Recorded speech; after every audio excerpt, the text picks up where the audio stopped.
Welcome to the SciFi Pubcast. Come for a drink, but stay for the speculation. Let's tune up, shall we? Randal Graham joins us to talk music and musical influences in science fiction. It's our own little string theory. Musicians, we are not.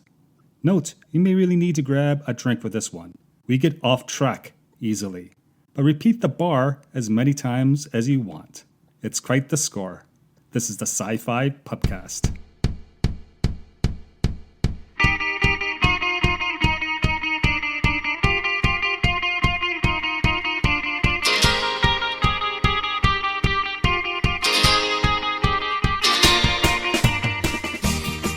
Greetings, welcome to the SciFi Pubcast, the podcast that tries to be a pub, and perhaps someday, a pub that tries to be a podcast. And today, yes, it's music to your ears, because we're talking music and science fiction. And I'm looking around the good old pub, and who do I see? It's Carrie Simpson. Hi, Carrie. Hi. And there's, oh God, from the kitchen, Derek. Is that you, Derek? Hello, hello, hello. Oh God! Ow. Yeah, Ow. that's like 3 octaves. He's. It was musical. Yeah, it's almost musical. Oh my God! Wait, Derek. If you're here, there was an Ewok in the kitchen earlier making a pie. If you're here, what does she? Oh God! Oh, God. Guys, if you see any meat pies come out of the kitchen, don't eat them. Yeah. Well, you said to help make Ewok pie, so I made an Ewok pie. No, the Ewoks were making the pies when I went in there. They are a key component of the pie, yes. Oh God! Let's just move on. We do actually have our writer in residence who is sitting at the bar and writing and composing and writing novels.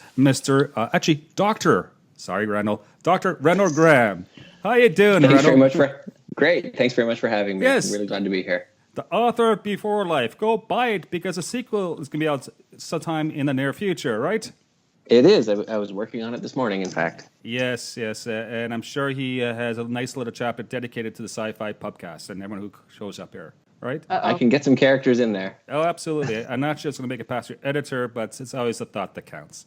Nice. And I'm Joel Welch. I'm the publican, the bar owner, producer / guy who pays the bills around here. And we're here again to talk about music and science fiction. And I'm looking around and I see the staff. We have Carrie, we have Derek, and we have Randal. Hey, Randal, we haven't been on for a couple of episodes. What's been happening in your life? Running around pretty busily lately. A lot of work on the sequel to Before Life. Getting ramped up to go participate in the Stephen Leacock Humor Festival in a couple of weeks. But apart from that, just the usual summer thing of trying to get used to a new schedule. But it's been a lot of fun. So you mentioned Leacock, Lehman Festival. What's that?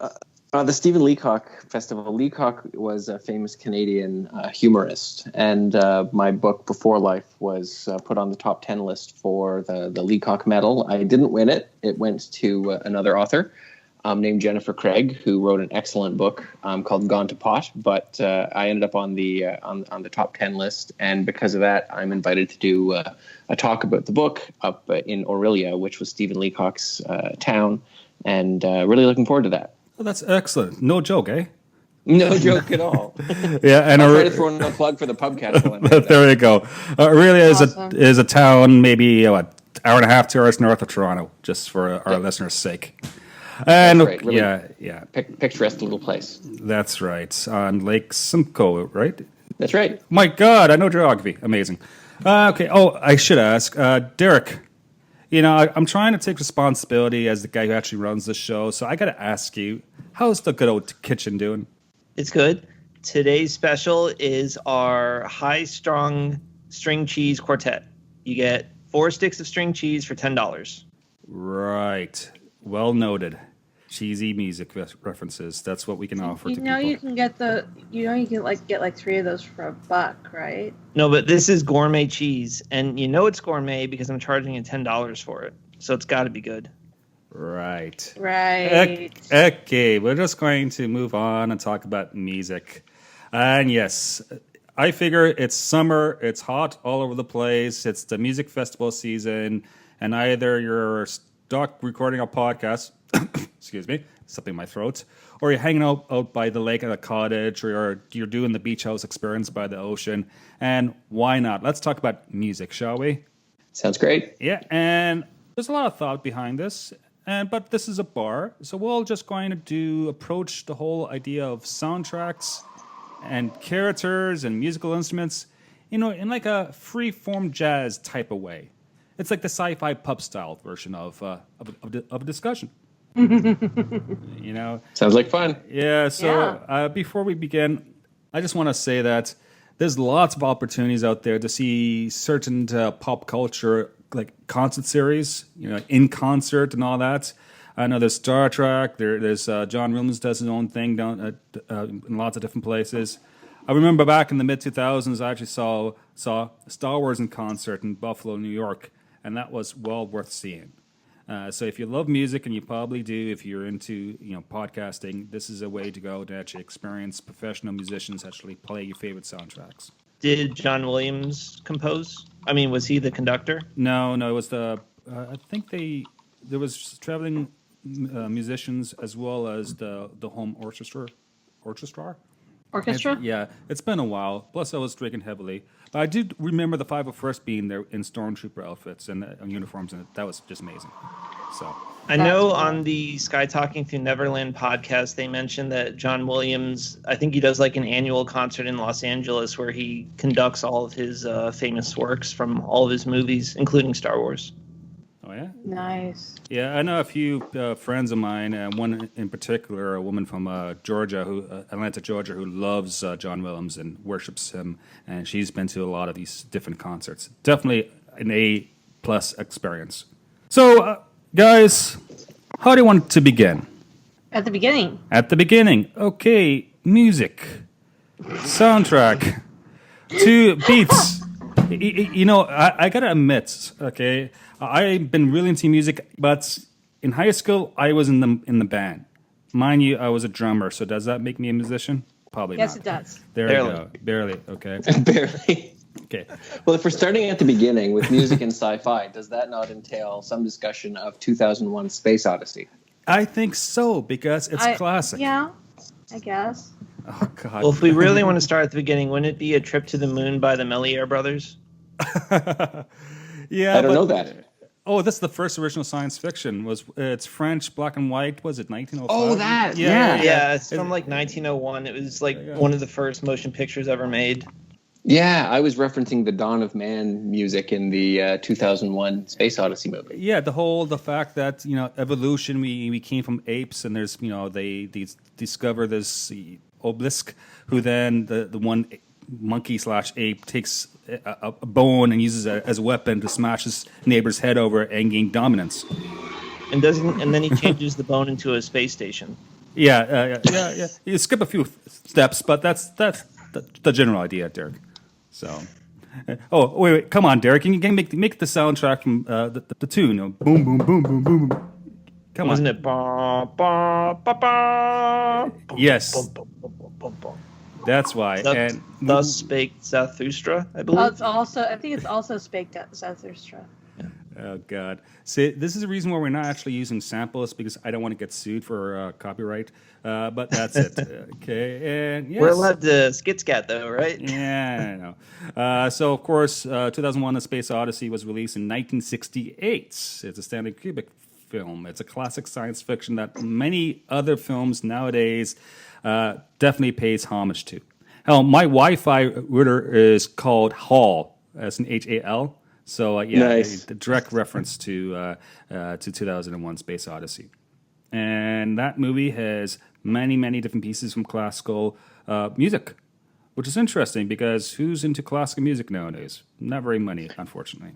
Well, weirdly enough, yesterday I yelled at my HomePod to play Carmen, assuming that it would just default to the opera. But some pop star I've never heard of started booming out of whose name was apparently Carmen. So, I was hoping for the theme song of Where in the World is Carmen Sandiego. Yeah, that didn't happen either. So yeah, not many people seem to be referencing the classics these days. Now for us Yanks, Randall, is a HomePod the Canadian version of a, what do you call those things, a Siri? Or It's no, what do you call those? Alexa. It's the Apple version, which okay. is available in the US, but it only became available in Canada about 2 weeks ago. So yeah, it's an American thingamy, but I got it. It's relatively new, and it's Apple's answer to the Amazon and Google versions, Alexa and so forth. But yeah, the HomePod is the one I use, and it does respond to Siri commands. In fact, when I shouted out, "Hey Siri, play the Sci-Fi Pubcast," it worked immediately. We're famous. Yes. Wow. It's true. So, Randal, you've been on a buying streak of late. I have a little bit, I have to admit. And I know what you're getting at. Yes, I figure as such. Yeah, I did, in fact, buy a new car. And of relevance to this particular episode of the Pubcast, my car has a little hard drive in it that has a bunch of music recorded on it. And it's now programmed to when I turn the car on and get started on any journey, it plays the opening theme to Star Trek The Next Generation. So the whole thing? Very exciting. Yeah, the whole thing, right through to the end. All 2 or 3 minutes of it? Oh, it goes on forever. Yeah, it's actually the original version from Star Trek: The Motion Picture.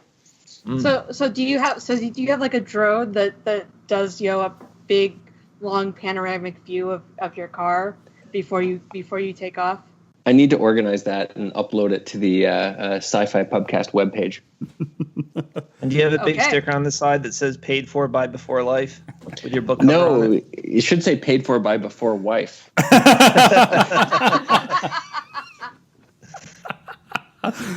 Oh God. So yeah, Star Trek is an element of my daily drive. Star Trek music, at least. Mm-hmm. Excellent. So, were you in any conflict of what type of music you want to upload to the hard drive off your new car? Like, what made you choose the Next Generation theme song? Oh, well, actually, I didn't. I have to admit, it wasn't just the Next Generation theme. I have a whole CD of John Williams directing the Boston Pops Orchestra.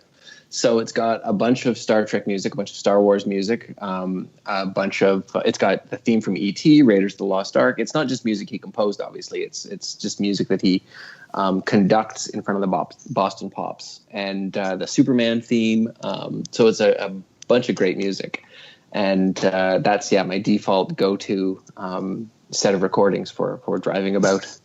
And it's just so inspiring. It's very uplifting. I find that in sci-fi music, we tend to have pulse-pounding, uplifting, emotion-heavy music, and that's great for driving around. Absolutely. And considering your job is so boring. I mean, no, it's not. It's where I meet people like you, Joel. I know, it's terrible. But you need to mention John Williams again, and I suppose we should deal with the elephant in the room because that man is a legend, is he not? Oh, you almost have to bow when you say his name. I was thinking about favorite composers in science fiction, and he almost doesn't count because he has to be the number one guy, and then you can only pick your favorite after him. Yeah, that's fair. And we're not going to do the man justice. There's other podcasts out there that goes down into his music and break it down and just compare, contrast, and analyze it. And I recommend these podcasts out there. And there's tons. Just just go on your podcatcher and find John Williams. And just so many excellent podcasts out there. But this is a man who did everything. Yeah, he did Star Wars and, of course, Indiana Jones. But even lesser known things like, AI or Harry Potter and the Sorcerer's Stone or The Prisoner of Azkaban.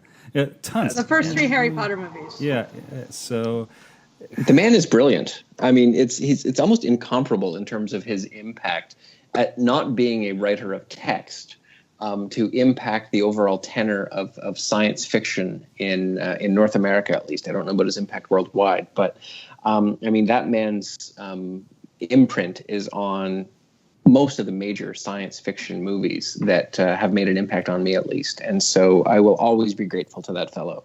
Oh, yeah. You think about it. I'm not in any way a musician, but the only complaint I've ever heard about John Williams' music is from people I know who've had to play it. And the constant tempo changes, I've heard grumbles about. Yeah. Basically, it goes from 3/4 to 5/8, and then he's a bit all over the place where it comes to time changes. Do you think that is because he's changing the scenes, or so there's a tempo change each time? I have no idea. So it relates to the sequence of the film. I have no idea. That I think think the last person I spoke to about this, they were just referring to the opening theme for Star Wars. And there's like these 2 or 3 there. Oh, wow. I think it's that because he writes for science fiction, he's not subject to the usual rules of temporal mechanics. That's fair enough. That's totally fair. Yeah, bar none. So And I don't have to play any of the stuff, so I'm good. My very first composition that I ever played publicly on the trumpet, when I was a wee lad learning how to play wind instruments, was the theme to Star Wars. And so at that point in my life, I wasn't a big fan of John Williams because it was very hard to play as my first public piece. But I do love his compositions and his conducting. He's fantastic. Yeah. Mm-hmm. And I believe George Lucas said that without John Williams' score, the original Star Wars never would have been a success, and the franchise never would have gone anywhere. It's funny to me how true that is in other instances too. I mean, I don't want to leap off the John Williams topic yet, but when you look at Battlestar Galactica, the reboot, without Bear McCreary, that's just a pretty good show. But Bear McCreary comes in and makes it this pulse-pounding, nerve-biting, fantastic creation. Sometimes the right composer matched up with the right writer of text, right director of action on screen can just come together and make this enormous work of art that is so compelling. Yeah. Yeah, I believe when Fox executives were first shown rough footage of A New Hope, they were convinced that the movie was going to complete disaster, and they almost shut down production. And it was only I may be making this part up, but I believe it was only when they saw it with the John Williams score that it finally became something that didn't look like a complete piece of garbage. Yeah, and the new editing by George Lucas's first wife. There's that. Plus, it was called Star Wars. The New Hope was added later, as we all know. Yes. Connecting strange dots in one's head. That story reminded me of another science fiction music story. The first airing of a potential preview footage for Ghostbusters in front of Ray Parker Jr. when they were trying to get him to write a theme song for it. They knitted together a few potential scenes and showed it to him, tried to get him to write a theme song, and he ultimately did write Ghostbusters, the theme we know. Do you know what music they set that footage to when they showed it to Ray Parker Jr.? I'm guessing Star Wars. I Want a New Drug by Huey Lewis and the News, and Ghostbusters sounded so much like I Want a New Drug that Ray Parker Jr. was sued and lost for copyright infringement. Wow. Yes, sometimes music is not your best friend when you go out and I don't know, get influenced by someone else's piece. I realized I just threw some law in there to bring down the room. It's like The Empire Strikes Back. It's just part of the plot line of this episode. It's all good. Nice. Okay. Hey, before we leave John Williams as a topic, Close Encounters of a Third Kind. Who can forget that? Because fantastic. In that movie, sound and music in particular plays a key point in the plot, or a key device in the plot, because that's how they communicate with our visitors from outer space. We can't Right. And mashed potatoes. And mashed potatoes, yeah, sure. Okay. But, it came out in 1978, and it's a great movie. I know a lot of listeners probably haven't actually seen it, or if they saw it, it's years ago, but just watch it again. I'm watching it in the background right now, and it's just classic. It's very much what's something like Arrival, the film from Denis Villeneuve was released 2 years ago. Yeah, thanks. And it, in the sense that it uses music to set the scene. And not only that, it uses music as a way to interact with characters. Well, absolutely. Raw communication. Music as raw communication with alien intelligence, not only found in science fiction, but of course, potentially in science fact. The music on the golden record of Voyager, when it was sent off outside the solar system, was Bach's Brandenburg Concerto No. 2, based on the idea that music is highly mathematical in nature, and that an alien intelligence might not be able to understand our actual language, not having access to the vocabulary, but the language of mathematics or the language of music might be something that reaches an alien intelligence. I'm just so happy we haven't sent music from, say, Justin Bieber into space in some deep space probe. It'd be very Canadian of us, though, to say sorry. What's again? I'm drawing a blank. It's been that type of day, but there's a few different songs on the Voyager album, the Golden Disc. I think was it Blind Boys of Alabama or one. There was a blues singer who basically died penniless and blind, and he died basically horribly. No one remember him, but now he's on this record to the furthest edges of known galaxy that we as a species have been to, and that's amazing. Yeah, I've just called the list up. I didn't the only one I knew about genuinely was the Brandenburg Concertos, but I'm looking at the list and see that there were quite a number of songs, including Aboriginal music from Australia. Oh, nice. And Johnny Be Good by Chuck Berry. That's worthy of its own movie or film, which of course it it did is. have its own film. They they used it in Back to the Future. Yeah, actually, I think there's a documentary on Netflix right now, like The Farthest Object or something like that, and I probably have gotten the name wrong, but definitely look it up. It's like an hour and a half, and it's amazing what they did with it in terms of the Voyager probes. Hey, I can talk space all day, but we're talking music. Yay! I did warn you guys, this is like freeform jazz, right? So what's next? I did mention Arrival, which is great. And the composer, actually, he just died last year or 2 years ago. He's from Iceland, Johannesson. And I'm probably really destroying that name. But I liked his stuff in Arrival because it was so haunting. And it goes back to the whole idea, music as its own character. Like, music can be. You take Star Wars. And how many Star Wars fans can actually break down scene by scene by scene by what music's on at what time? Duel of the Fates or the Imperial March or, this is going to be slightly changed so that it fits in that scene. Or, it's being used. Yub-nub. Yeah, let's talk about that. I love Ewoks, right? I employ Ewoks. Yeah. Okay, Derek, sing the that song. Must we endure that? Yeah. Da da da da da. Yup nub. Da da da da. Yup nub. There we go. I really need to get hire a better band than Derek. Oh well.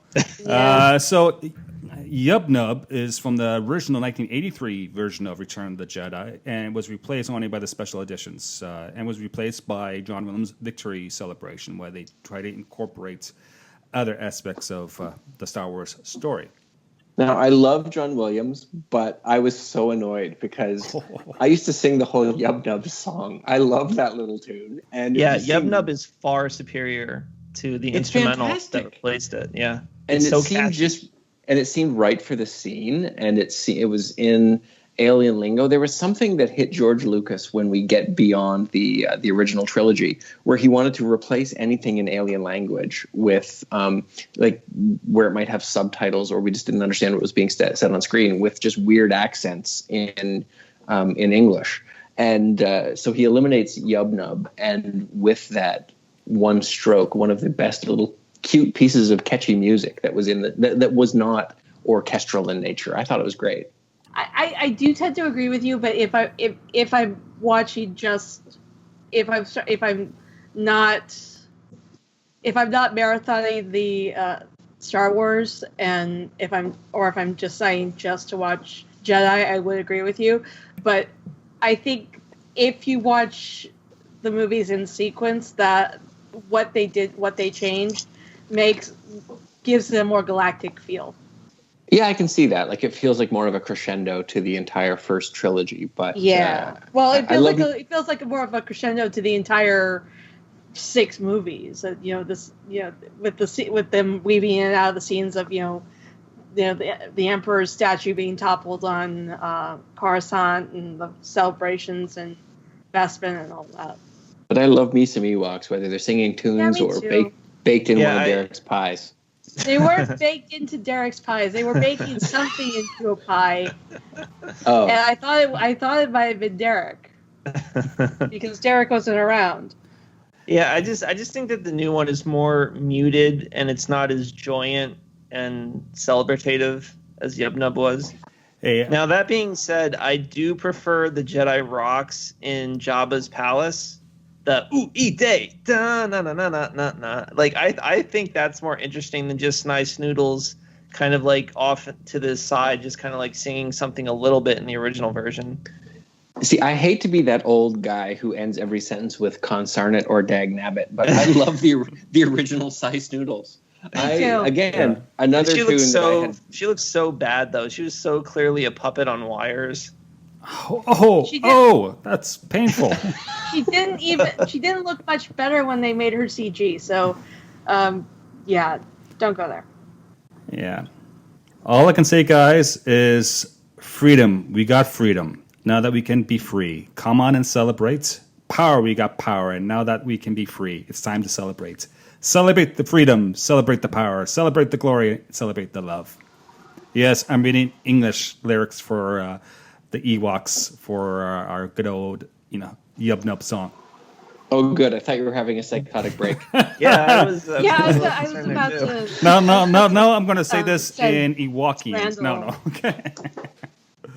I didn't know they had lyrics to that song. Yeah, actually, I'm reading it off of the Star Wars wiki site, which I urge people to go and to hit and memorize the music just for your own benefit. Because who doesn't need to know the lyrics to this lovely, great song? Now let's do the Life Day song from the holiday special. Oh, God. No. While we're on Star Wars, has there ever been a more impactful piece of music accompanying a mood to be generated in a science fiction film than the Imperial March? I think that's classic, and I think it's early. It was first used in The Empire Strikes Back, if my memory is right. Yeah, with the first appearance of the Super Star Destroyer. Yeah, and that music is just glorious. Once you've heard the Imperial March done by a metal band, there's no going back. I might argue that the Jaws theme song is more pervasive in our culture, maybe. Nah. Lame. Nah. I think, Joel, if you ever get married, you should have the Imperial March at your wedding. I'm actually considering that, considering it's about turn 8. But I mean, okay. Oh dear. Yes, moving on. It's not. Hey, Joel. Yes. I'm looking back over the notes and your list of composers, and I must lodge a complaint that you don't have Danny Elfman in this list. Oh, I was going. Oh my gosh! Yes, I was going to, and I know he's made into a Disney legend and all, but I ran out of time doing the show notes. I apologize for that. He did Justice League, damn it. He did Batman, damn it. Well, and Bear McCreary is also not on the list for Battlestar Galactica, but I will admit that I was trying to contribute to this list, and I didn't think of Bear McCreary until about an hour before the show. Yeah. So Randall, you're fired. No, okay. So I did make some adjustments to the list. So I actually have Bear McCreary on my list, but I didn't send out the updated document. Oops. But there's other composers. Michael, say the last name for me. Giacchino. Thank you. Hans Zimmer. Also, Jerry Goldsmith isn't in this list either. Oh, good. I know. This is the problem with lists. We'll miss Let's people. Just list everybody who's ever made a movie. Okay. Sorry, I had buster chops a bit lost. Hans Zimmer, James Horner. Hey, Howard Shore did the thing from The Lord of the Rings. And we're just talking film. There's more in TV shows. James Horner did Star Trek 2. Right. And 3, I think. Yes, which is amazing. 2 and 3. Yes. James Horner managed to work bagpipes into a Star Trek movie. Right. Which apparently annoyed the hell out of Gene. Really? But he thought it would be too comical to see Scotty in a kilt playing bagpipes. But I mean, I loved don't think it. it's comical at all. Well, if Gene had approved of Adam and the Space Hippies playing their various music in the Eden episode, then I don't see why he wouldn't approve of Scotty in a kilt playing bagpipes. I think Gene was a bit hands off with season 3 of Star Trek, so I don't know. Maybe he was on vacation when they did that one. Oh, look at you with the knowledge. I didn't know what season that was in. From production in the last year. What? Didn't they remove Gene Roddenberry from production in the final year?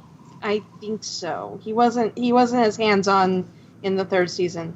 Yeah, I think like they kicked him off the show, the studio executives, something like that. I have to go back through the season 3 episodes of Mission Log and listen to that again. Well, wait. that's a sour note. Yeah. Nice. But yeah, that's some of the craziest music from Sci-Fi is the whole Eden episode. That's season 3, episode 20, The Way to Eden. And we have Spock joining in with his Vulcan lyre and Adam playing his weird guitar. That is some strange sci-fi music. Hey, it reaches, man. It reaches. Oh, man. If you want to have a good day, go Google Spock playing his lyre, and it pops up. So, and it's and Aurora is actually singing and does like a accompaniment with Spock, and it's amazing. Yeah, that one was good. What else is there? Oh, before we get off the whole James Horner thing, you know what movie he did the soundtrack to? Which actually has the rightful place in science fiction, but which people really don't want to talk about. What? It made a lot of money. I mean, I don't know. Avatar. Troy? Avatar. Oh, Avatar. Oh, Yes, that's good. there you go. He also did Willow and Aliens. Ooh, yes. Things we can learn. Not a bad output. No. Yeah, the Aliens score is actually very iconic as well. Yeah. Hmm. But my favorite non-John Williams composer is definitely Michael Giacchino. He's a little more recent, but I think everything he's done is just amazing and very notable. Because a lot of times, for me personally, like I don't have any music background, so I don't always notice music. A lot of times, it just kind of fades into the background. But I always notice his scores; they always stand out. He did the Rogue One soundtrack, which I thought was incredible. He's the first non-John Williams to do a Star Wars movie, and I thought it was on par with any other Star Wars movie. I love that soundtrack. Also, I'm going to butcher his name, but the guy who did the soundtrack he's been doing the soundtracks for Game of Thrones and Westworld. Oh, yes.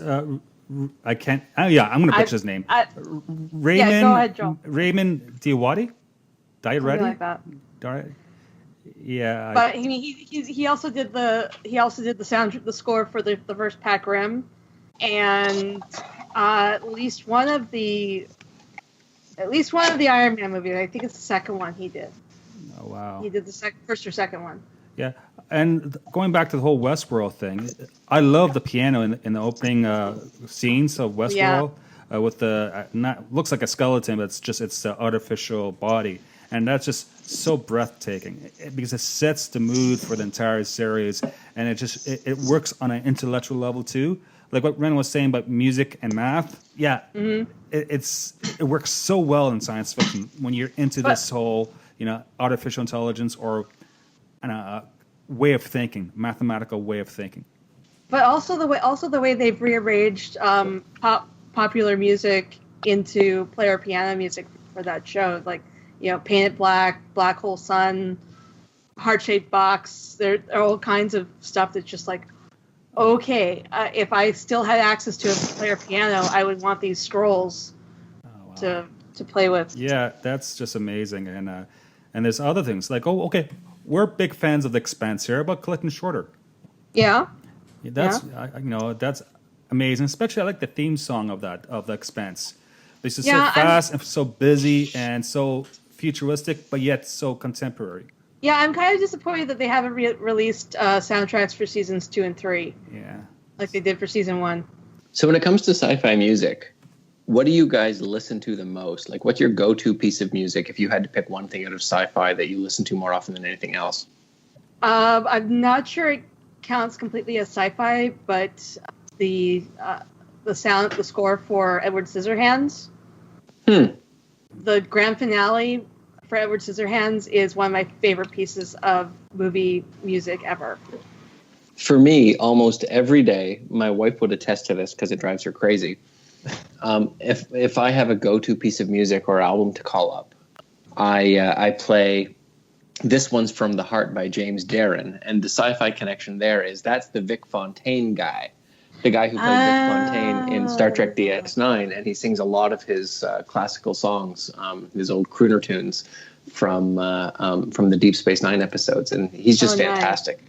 Yep, nice. And that album's. And they even did a whole episode about him and his music.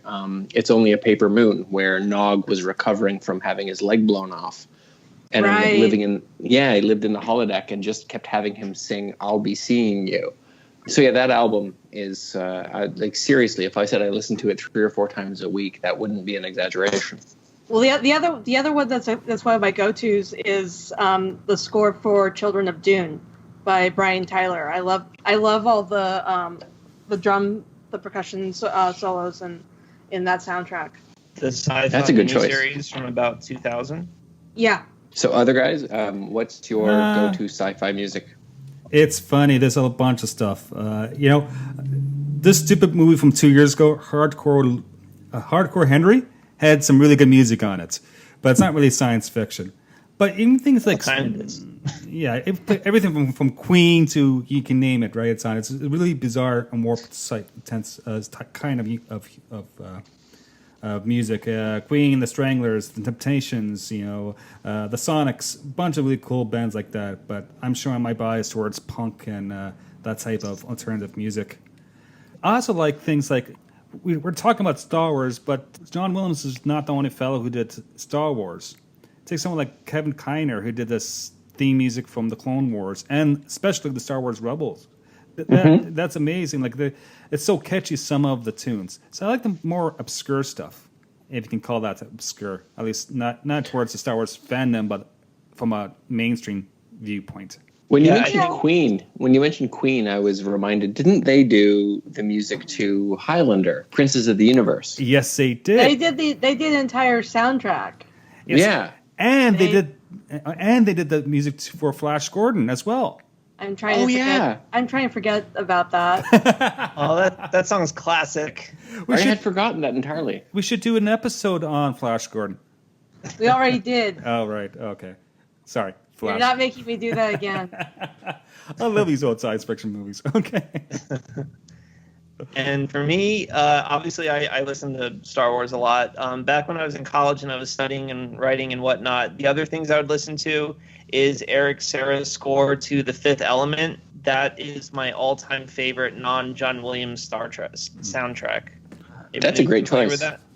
Yeah, it's fantastic. It's got wonderful music with lots of different world influences, like some of it Egyptian, some of it Indian, but I love that soundtrack so much. And I also listen to the Run Lola Run soundtrack a lot. I have no idea who did that. Oh, it was, no, I don't know. Sorry. I know the director is Tom Twyker, but I don't know who the composer is. But that was also a great kinetic soundtrack that always kind of like got you moving. And then more recently, I really love the Daft Punk soundtrack to Tron Legacy. I think that is great kinetic music. I love that stuff. I do like that soundtrack. I was a bit disappointed that they didn't include that their music didn't include any nods to the original themes. But I'm sure there's probably a rights issue or something. I forgot a big one, guys. Vangelis from Blade Runner, among other. Ooh, that's legend. And of course, I'm just reading. He did the music for the PBS documentary Cosmos: A Personal Voyage by Carl Sagan. Ah. Didn't he also do Chariots of Fire? He did. He did. Amazing movie. So he's up there, and it's just again haunting, setting the scene, hoping the narrative. Imagine these stories without any music. And it pales in comparison. Just awesome. Another one that I don't know what else he's done, but I absolutely love Don Davis's score to the Matrix movies. That horn work is so iconic, and I associate that so closely with the movie. I always think of it as a falling sound, like the horn is falling down a cliff or something. How about he did the soundtrack for Jurassic Park 3. Well, nobody's perfect. Yeah. Nice. All right. Yes. So where do people stand? Sorry to go ahead. Interject a new topic here, but where do people stand on the whole opera storyline for the Doctor from Voyager? Well, I mean, he was trying to branch out, right? I loved it. Well, for me, it killed me. It hurt me in my heart when he was teaching Seven of Nine to sing, and he was totally in love with her, and he's getting her to sing "You Are My Sunshine," and not realizing that she's just not into him at all. And it just, like, every young man who ever had a woman with whom he was besotted and didn't realize that she was not into him, like she had stamped safe on his forehead and regarded him as just a friend. That was the best storyline I ever saw. Oh, yeah, that kind of sucked. Well, and I did kind of ship them together. The Chakotay 7 of 9 ship kind of came out of nowhere. Yeah, that musical line, like him going from opera to trying to teach 7 of 9 how to sing, that really somehow touched me in a way that not a lot of musical things in sci-fi have. The only sci-fi piece that has, made me cry as much as that is probably Captain Picard playing the flute. But you were crying for joy. You were crying because it was so bad, weren't you? Oh, No. Oh, right. Sorry. I thought that was so moving. Captain Picard in the Inner Light, when he learned how to play the flute in another life that wasn't really real, trying to remember this civilization that had died. That I found incredibly touching. God. But then again, I cry at the drop of a hat. Mm-hmm. Patrick Stewart actually had instruments in another science fiction genre out there, or film, or in this case, a movie. Was it Dune? It was Dune. Yes, Gunzy. Gurney. I'm sorry, Gurney Hollowick, and he had. If you remember the David Lynch's version of the movie, because I love that version, and I don't care what anyone has to say about that. He had some sort of string instrument. Remember that? No. Vaguely. He never actually played it, but he had it in his hand. So that's. I'm connected more with the sci-fi miniseries than I did with that movie. Yeah, there you go. While we're dealing with trivia questions about who played what in what sci-fi series, does anyone remember Chief O'Brien playing a musical instrument? Yes. It was with. Vaguely. I just read this. Yes. Yes. That's where I read it from. And, of course, I'm bringing it up right now because, Randall, I know you love your concerts, don't you? I do. There's so many in the Next Generation. Every 5 minutes they have a concert on board. And where's it? And I can't find oh, there we go. I got it. PS9 or TNG? I got it. Okay.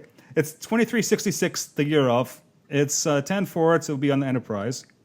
And Data was on the violin, and he, played by Miles O'Brien, was playing the cello.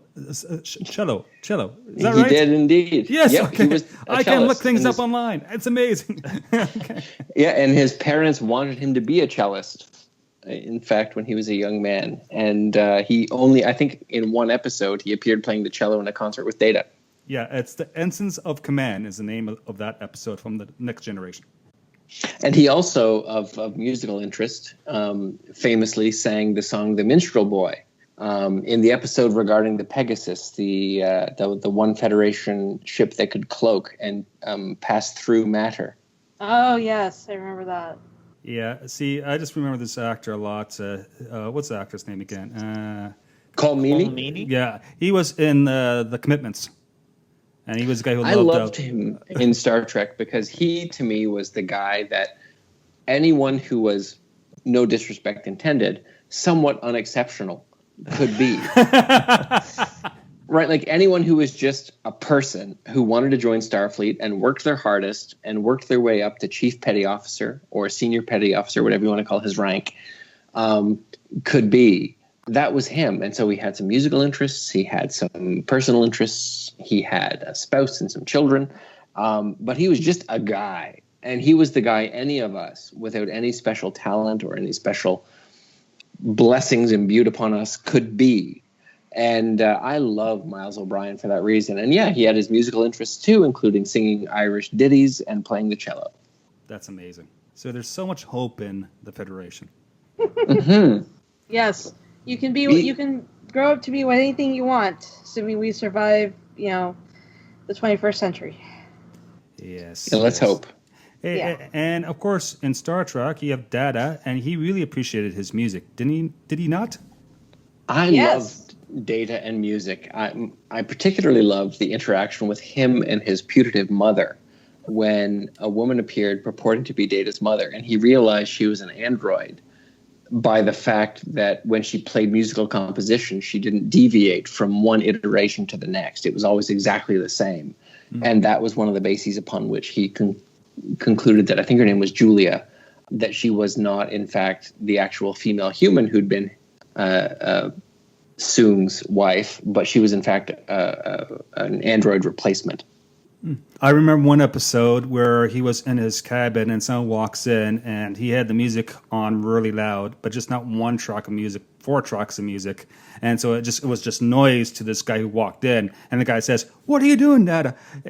And he said, "Oh, I'm just listening to music." So he could listen to more than one track at a time because he's an android. Sometimes that would be so useful, I think. Yes. I think that was LaForge who walked in, yeah. If I could watch 4 movies at the same time and understand what was going on with all 4, that would be great. That'd save me so much time. Ah, man. I just can't wait until the robots take over the world. Now, in the realm of trivia, what science fiction movie, I think you can call it that, predicted that the music of one particular band could bring peace to the entire universe? Bill and Ted's Excellent Adventure? Yay! Yay! Wild Stallions rule. That's amazing. Let's just say that's excellent. Nice. Excellent. Yeah, be excellent. Well done, Carrie. Yes. Be excellent to each other. Party on, dudes. And wait for the 3rd movie. Yes, and we just lost 99% of our listenership. Okay. Sorry. I am actually excited for this. It is supposed to be finally actually happening. Yeah, yes. they announced it a month ago. They sent out a still photo.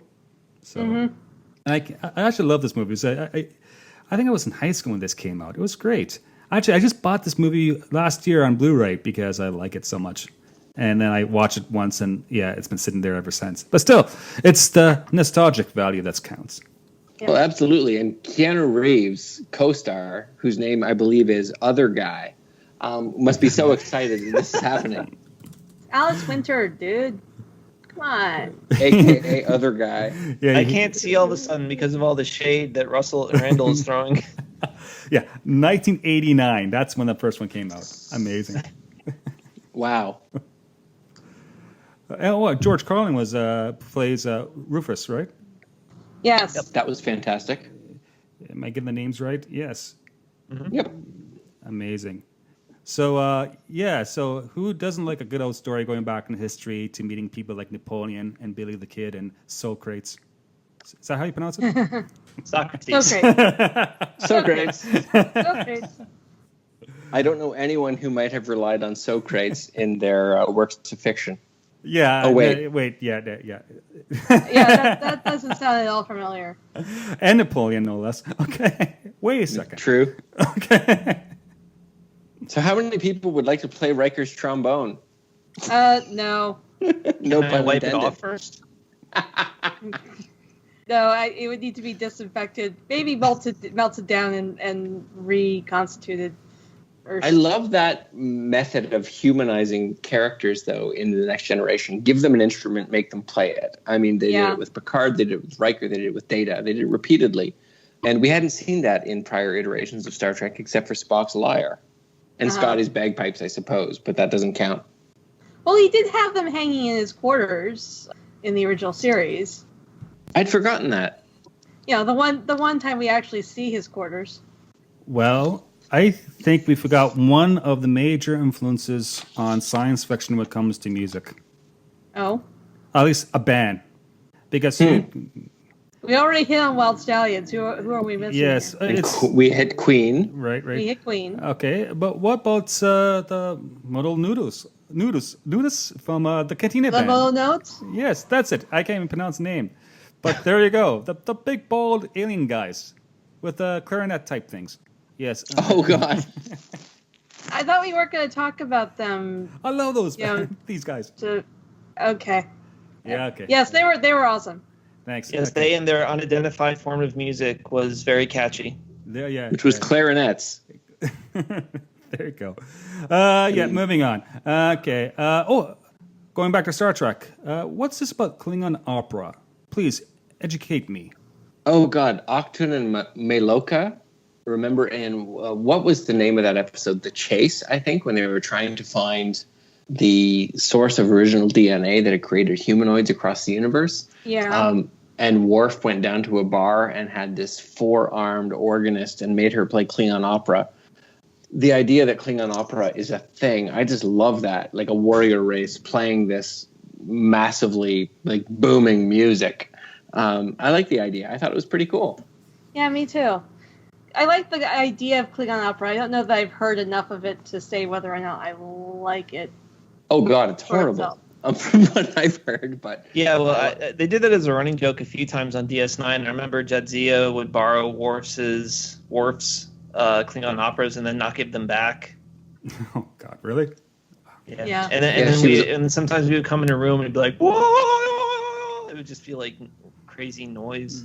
No, was that play off of say Ragnar's Ring series, which basically takes 4 days to listen to? Yeah. Something like that. Well, wasn't that a plot line on DS9? Worf moved his quarters from the space station proper out onto the Defiant so that he could listen to Klingon opera at the volume at which it was intended to be played. I think that was one of his reasons for moving onto the Defiant. I think one of the other reasons was he didn't quite mesh with the crew just yet. He was Hated emotionally people. distancing himself. Yeah. Yeah. Well, any other musical tie-ins to science fiction you guys can think of before we call it a night? The theme to the X-Files. Ah, yes, great. Yeah. Mark Snow. Yes, where every single news report out there that deals with UFOs or something scary plays it. Yes, it's kind of like a bad mime nowadays. But there you go. Great tune. It's been with us for almost 3 decades now. Wow. And I'd be remiss if I didn't bring up at the last minute All Along the Watchtower. Oh. The song from BS9. Or BSG, rather. BS9. Bullshit 9. Yeah. Spoiler alert. Okay. Yes. Yeah, BSG. That was fantastic. I love the way they wove that into the plot. Yeah. I really have to sit down and watch PSG. I actually don't know that song outside of Galactica, so Really? that song had no larger meaning for me. I love the Hendrix cover of that. That I like it better than the original Clapton version. Didn't Bob Dylan do a version of that song? Oh no, I think Bob Dylan you're wrote right, it. You're right. Yeah, right, It was okay. Bob Dylan, not Clapton. Bob Dylan wrote it. Yeah, but But yeah, yeah, I like the I like the Jimi Hendrix version better, and I don't think it was this past season, but I think the first season of Lucifer, they Tom Ellis did a cover of that, and yeah, his voice is just nice to listen to. And he's not going anywhere except for what? Is it a Amazon Prime Netflix. series? Netflix. There it is. Netflix. Excellent. Yay. Yes. And hopefully we have fans in hell who listens to this podcast. So, yes. Okay, I think that about does it for this episode. I just want to say thank you for listening to us and to Derek Bad Musical, humming. And yes, thanks. We're going to close our doors, but you can find us if you live on Twitter. We're at SciFi Pubcast. Our network is at Nerds Attack Pods. We're on Facebook, as well as our network, which is When Nerds Attack. And leave us an Apple Podcast review. Yes, not iTunes. I actually changed that in my show notes. Amazing. If you do, and it's positive, and you don't hate us too much, just send us your mailing address, and we'll send you a sticker. You can also send an email to us at management@scifipubcast.space. Carrie, what's your Twitter address? My Twitter handle is Carrie Blackfire42. That's KERI Blackfire42. And Derek? I am at Derek J. Beebe. And Randall? At Randall with 1L _Graham. And go out and buy Randall's book because he wants to write an entire 10-book series of Afterlife. There's be lots of lives there, apparently. So Sounds good to me. Yeah, exactly. And I'm at my first and last name, so it's Joel _Welch, WELCH. That's it, guys. Please make it home safe. We'll see you next time. Take care. It's the end of the Thanks, everybody. show as we know it. It's the end Stop. of the show. Stop. Enough. Yep, Joel, no. hit Chica, stop. no, Toby Chiku, Anucha, Fling, Hoo, Ha, Ayawa, Dama, Cut. Music provided courtesy of Logan Rathbone. Podcast logo by Duran. Copyrighted Joe Welch. Listen responsibly, and we can't wait for your next visit to our fine establishment. Cheers.